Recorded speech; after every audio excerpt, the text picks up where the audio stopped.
की आवाज। नमस्कार, मैं हुसैन रिजवी। हाथरस में पुलिस और प्रशासन देश की बेटी की ना इज्जत बचा सका और ना ही उसकी जिंदगी बचा पाया और अब पीड़ित के परिवार पर पुलिस लगातार दबाव बनाने में लग गई है। पीड़िता के घर पर भारी पहरा है, फोन निगरानी में है, सच को छिपाने और दबाने की पूरी कोशिश की जा रही है। अब आपके जहन में सवाल आएगा कि आखिर ऐसा क्यों है, मगर इंडिया टीवी के रिपोर्टर्स हाथरस की बेटी को इंसाफ दिलाने के लिए लगातार हाथरस में डटे हुए हैं। इंडिया टीवी संवाददाता दीक्षा पांडे ने पीड़िता के भाई से बात की है। इंडिया टीवी से पीड़िता के भाई ने बताया कि सिक्योरिटी के नाम पर, सुरक्षा के नाम पर पुलिस ने उनके घर को निगरानी में रखा हुआ है। घर के बाहर वर्दी वालों का जमावड़ा है। हर गतिविधि पर, चलने फिरने पर, तमाम बातों पर नजर रखी जा रही है। एडीएम बार बार पूछ रहे हैं कि आखिर घर में से वीडियो बनाकर कौन भेज रहा है।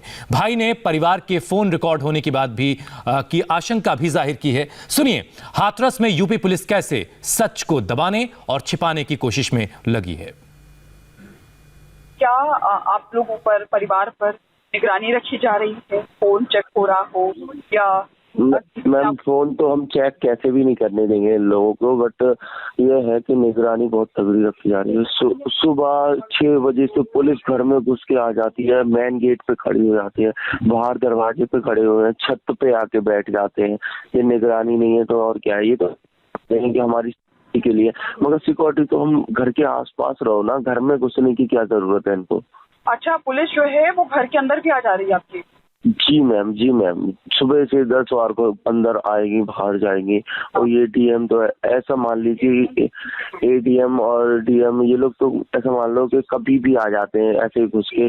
अब क्या करें मैम, खाना पीना बनाना सब इन्हीं के सामने, पूरी भीड़ आके इकट्ठा कर लेते हैं। जो पुलिस वाले घर में आते हैं, क्योंकि घर में तमाम महिलाएं भी हैं, जी साथ महिला पुलिसकर्मी भी आते हैं, सिर्फ पुरुष जो वो पुलिसकर्मी है वही अंदर आते हैं? नहीं मैम, महिलाएं पुलिसकर्मी 1-2 आती हैं, बाकी तो जेंट्स ही हैं। वो 1-2 पुलिस देखेंगे मैंने महिलाएं जो थी। जैसे कि ये आप बता रहे हैं कि घर में कभी भी जाते हैं, घर में अंदर आने के बाद क्या कुछ पूछते भी हैं आप लोगों से? कल इन्होंने पूछा था, जो एडीएम आए थे उन्होंने बोला था कि ये वीडियो बना के कौन भेज रहा है, कहाँ से वीडियो जा रही है, ये सब पूछ रहे थे। क्या मैं उस वक्त बंदे से मिला हूँ, वीडियो कहाँ से जा रही है? तो बताया नहीं किसी ने, मैं तो बाहर गया नहीं। और मैं तो ये बोलना चाह रहा हूँ, मैं इस फोन से भी कुछ नहीं बताना चाहता। क्या पता मेरा नंबर तो कर रखा हो। बेटी की जिंदगी नहीं बचा पाए और अब सुरक्षा दी जा रही है। आप पूछेंगे कि आखिर किस बात की सुरक्षा है भाई, अब किसकी सुरक्षा की जरूरत है? तो इसका मतलब सीधा सीधा यह है कि इस निगरानी का मतलब यह है कि कुछ है जिसे छिपाने और दबाने की कोशिश हाथरस पुलिस कर रही है, वहां का प्रशासन कर रहा है। तभी पूरा का पूरा पीड़िता का परिवार इस वक्त निगरानी में है। उनके चलने फिरने पर पहरा है, उनके बातचीत करने पर पहरा है। बहुत मुश्किल से दीक्षा पांडे ने उनके भाई से बातचीत की, जो हमने अभी आपको सुनवाई।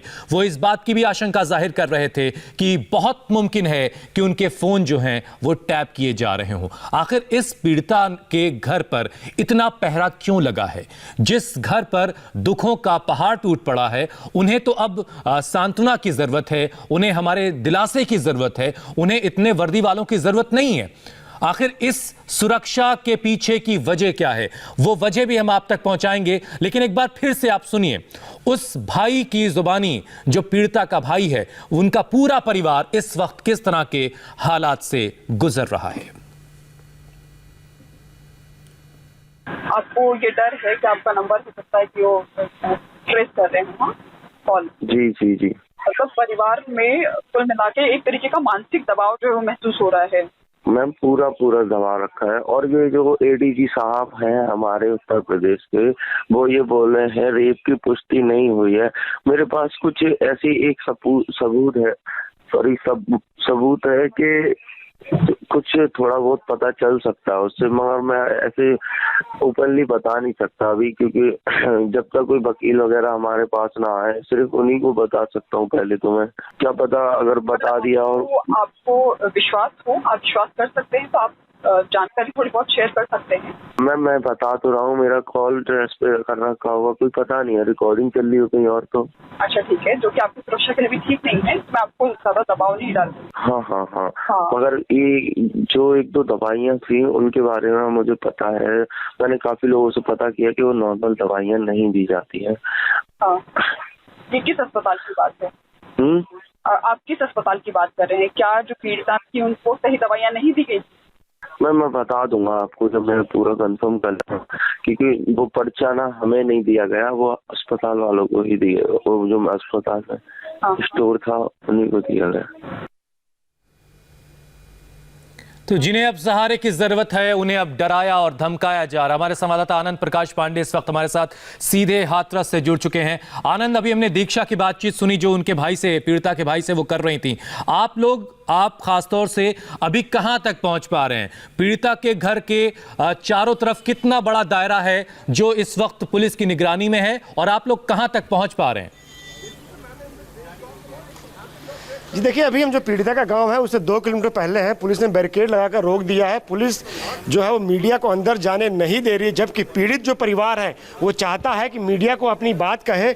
लेकिन पुलिस ने न सिर्फ पीड़िता के परिवार पे, उसके घर पे पहरा बिठा दिया है, बल्कि मीडिया पे भी पहरा बिठा दिया है। वो नहीं चाहते हैं कि पीड़ित परिवार की बात सबके सामने आ पाए। जिस तरह से उनको धमकाया जा रहा है, बयान को लेकर धमकाया जा रहा है कि आप लोग बयान बार बार बदल क्यों रहे हैं, उन सबको धमकाया जा रहा है। यहाँ तक कि पीड़ित परिवार से 2 लोग मीडिया से बात करने के लिए यहाँ आना चाहते थे, पुलिस ने उनको भी नहीं आने दिया। तो पीड़ित परिवार ने घर से एक छोटे बच्चे को यहाँ पर भेजा। जो आप ये देख रहे हैं, जो दीवार देख रहे हैं, एक खेतों से होते हुए यहाँ पर आया। जो गाड़ियाँ खड़ी इनके पीछे से वो छिपते आया, लगभग 2 किलोमीटर वो खेतों के बीच से यहाँ पर आया। उसने हमसे बात करने की कोशिश की। उसने पहले हमको बताया कि जो घर की महिलाओं ने, जो घर के जो पुरुष है, उन्होंने भेजा है कि जाओ मीडिया वालों को बुला के ले आओ, वो हम उनसे बात करना चाहते हैं, क्योंकि पुलिस ने घर पे पहरा बिठा दिया है। फोन पे भी बात नहीं करने दे रही है, कुछ रिकॉर्डिंग नहीं करने दे रही। यहाँ तक कि 1-2 बार तो फोन भी लोगों का ले लिया था, जिसे बड़ी मुश्किल से इन्होंने वापस लिया पुलिस वालों से। आनंद, जो आप बता रहे हैं, यहाँ पर आया था, करीब 10-11 साल का था। आनंद, जो आप बता रहे बहुत हैरान करने वाला है कि आज के वक्त में अगर इस तरीके से पहरा लगा दिया जाएगा, एक पीड़ित परिवार का पूरा गांव इस वक्त सील कर दिया गया, जैसा कि आप दिखा रहे हैं तस्वीरों में। 2 किलोमीटर पहले आनंद आप बता रहे हैं रोक दिया गया है। क्या इस गांव में जाने का ये एक अकेला रास्ता है, या आपने कुछ और रास्तों से भी ये कोशिश की कि आप पीड़िता के परिवार तक पहुंच सकें? जी बिल्कुल, सिर्फ एक ही रास्ता नहीं है, मेन अप्रोच रोड ये है, लेकिन 2-3 और रास्ते हैं जो थोड़ा लंबा रास्ता है। वहाँ से भी हमने जाने की कोशिश की, वहाँ भी पुलिस ने पहरा बिठा रखा है। यहाँ तक कि हमने खेतों से होकर भी जाने की कोशिश की। जैसे ही खेत से पार करके हम गांव के थोड़ा करीब पहुँचे, तो जैसे ही हम बाहर निकले, वहाँ भी पुलिस वालों ने हमें घेर लिया और पुलिस वालों ने मना कर दिया कि नहीं, आप अंदर नहीं जा सकते हो। जहाँ से बमुश्किल पीड़िता का जो घर करीब 300 से 400 मीटर की दूरी पर था, लेकिन खेतों से जाने का भी कोई फायदा नहीं हुआ, क्योंकि पुलिस की इतनी चप्पे पे नाकेबंदी पुलिस ने कर दी है, जैसे लग रहा है कि सारा पहरा मीडिया पर और पीड़ित परिवार पर बिठा रखा है कि कैसे भी पीड़ित परिवार जो है वो अपनी बात ना कह पाए और मीडिया उनकी बात को ना दिखा पाए। अगर इतनी कोशिश पुलिस ने पहले की होती, इतना पहरा, लेकिन आनंद, पुलिस पहले बिठाया होता। बिल्कुल सही कह रहे हैं आनंद आप, कि अगर यही चौकसी पहले बरती होती तो एक बेटी की इज्जत बचती, एक बेटी की जिंदगी बचती। लेकिन आनंद, पुलिस तो सारी बात सुरक्षा के हवाले से कह रही है, तो किससे खतरा है एक पीड़ित परिवार को जिसने अपनी बेटी को खो दिया है, जिस पर गमों का पहाड़ टूट पड़ा है? आखिर उस परिवार को किसी से खतरा है क्या? जी देखिए, यहाँ खतरा सिर्फ और सिर्फ पुलिस और प्रशासन को है, क्योंकि सच से पुलिस और प्रशासन यहाँ पे डर रहा है। उसको सिर्फ सच से खतरा है। सच वो नहीं चाहता है कि बाहर आ पाए। जैसे पहले जो पीड़िता के साथ न्याय नहीं हुआ, बाद में आनन फानन में आधी रात में परिवार वालों के विरोध और गैर मौजूदगी में उसका अंतिम संस्कार कर दिया गया, और उस पर जब हाईकोर्ट ने संज्ञान लिया और हाईकोर्ट ने जब जवाब तलबी की है, तो ये खतरा हो गया है पुलिस प्रशासन को कि सच नहीं सामने आने देना। यही वजह है कि मीडिया को रोक रहे हैं, पीड़ित परिवार पर पहरा बिठा दिया है। हमारी जिम्मेदारी है सच को सामने लाना, और इलाहाबाद हाई कोर्ट की लखनऊ बेंच ने हमारे कार्यक्रम आज की बात से का जिक्र करते हुए संज्ञान लिया है, और तमाम जो बड़े अधिकारी हैं उत्तर प्रदेश सरकार को नोटिस जारी करके जवाब तलब किया। हमारी जिम्मेदारी है कि उस सच को बाहर लाया जाए। अब लोग ये सवाल पूछ रहे हैं आनंद कि आखिर ऐसा वहां क्या है जिसे छिपाने की कोशिश की जा रही है? जो बेटी थी जिसकी जिंदगी नहीं बचाई जा सकी, उसका अंतिम संस्कार भी कर दिया गया है। बस अब पुलिस और प्रशासन ये चाहता है कि पीड़ित का परिवार मीडिया से बात ना करे, इतनी कोशिश हो रही है और इसके लिए सारी निगरानी ये उसके लिए कर रहे हैं। जी बिल्कुल, और बार बार जो धमकाया जा रहा है, खुद जिले के जो मुखिया होते हैं डीएम, वो जाकर पीड़ित परिवार को धमका रहे हैं, उसके पिता को धमका रहे हैं कि और पीड़ित परिवार की विश्वसनीयता पर सवाल उठा रहे हैं और ये कह रहे हैं कि आप अपनी विश्वसनीयता क्यों खो रहे हैं, क्यों आप बयान बदल रहे हो, मीडिया आज है कल चला जाएगा, आधी मीडिया है आधी मीडिया जा चुकी है। ऐसे में परिवार को ये धमकाया जा रहा है कि मीडिया चला जाएगा फिर आपके लिए सिर्फ हम ही हैं, हम चाहे जो करेंगे। ये एक इनडायरेक्ट मैसेज दिया जा रहा है परिवार को कि वो दबाव में आ जाए और जो पुलिस प्रशासन उनसे कहलवाना चाहता है वो वही बात कहे, वो उन सब बातों से इनकार कर दे जो लगातार पुलिस प्रशासन के खिलाफ जो कहता आया है कि पहले तो पुलिस प्रशासन ने कार्रवाई नहीं की, उस बेटी के साथ जो निंदनीय घटना हुई, जो जघन्य अपराध किया गया, न तो उसको रोक पाए, उसके बाद उसके इलाज में कोताही बरती गई, एफआईआर लिखने में कोताही बरती गई, रेप की धाराएं जोड़ने में देरी की गई और उसके बाद इतने से भी अगर मन नहीं भरा तो आधी रात में पूरा परिवार रोता बिलखता रह गया। घर की महिलाएं, माँ बहन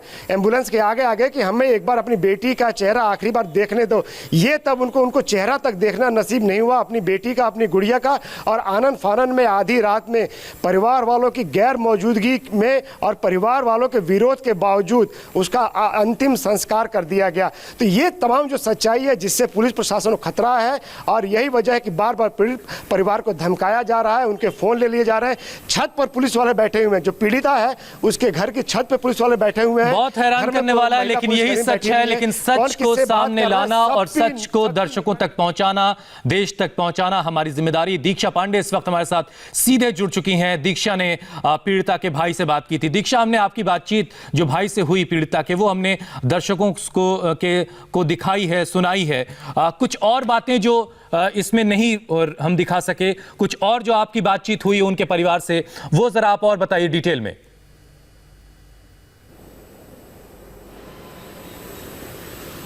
देखिए हुसैन, जिसको मरहम की ज़रूरत है उसे मानसिक प्रताड़ना दी जा रही है और जिसे सज़ा मिलनी चाहिए, ऐसा परिवार का आरोप है कि पुलिस का उन आरोपियों के घर उठना बैठना इन दिनों हो रहा है। तो हम सब इस बात को समझ सकते हैं कि किस तरह की मानसिक प्रताड़ना, मानसिक दबाव जो है पूरा परिवार झेल रहा है। हालांकि जो भाई है उसका दबी जुबान में ये भी कहना है कि जो उसकी बहन थी पीड़िता, उसे जो है कुछ ऐसी दवाइयाँ दी गई जो गैर ज़रूरी थी, जो उन दिक्कतों के लिए नहीं दी जानी चाहिए थी। लेकिन अभी खुलकर ये भाई जो है वो नहीं बताना चाह रहे हैं। उनका ये कहना है कि वो सीधे अपने वकील से बात करेंगे। हालांकि उन्हें जो कानूनी मदद मुहैया होनी चाहिए उसे भी लेने से रोका जा रहा है। बीते दिन जो निर्भया की वकील रह चुकी हैं दिल्ली में, वो वहाँ पर पहुँची थी परिवार से मुलाकात करने के लिए ताकि उन्हें कानूनी मदद दे सकें, उनका जो केस है वो लड़ सकें, लेकिन उन्हें भी परिवार तक पहुँचने नहीं दिया गया। देखिए हुसैन, हम जिस तरह से देख रहे हैं कि वहाँ पर धारा 144 तो लागू की गई है, लेकिन गांव के शायद सभी जो शख्स हैं वो धारा 144 के जो एग्जैक्ट मायने हैं उसे ना समझते हों।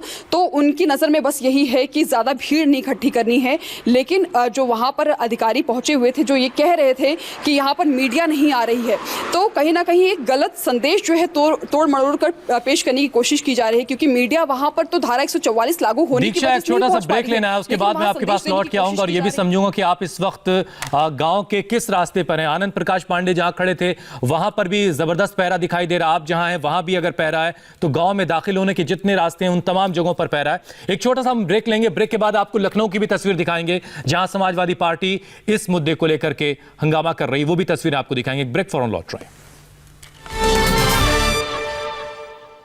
इस कार्यक्रम के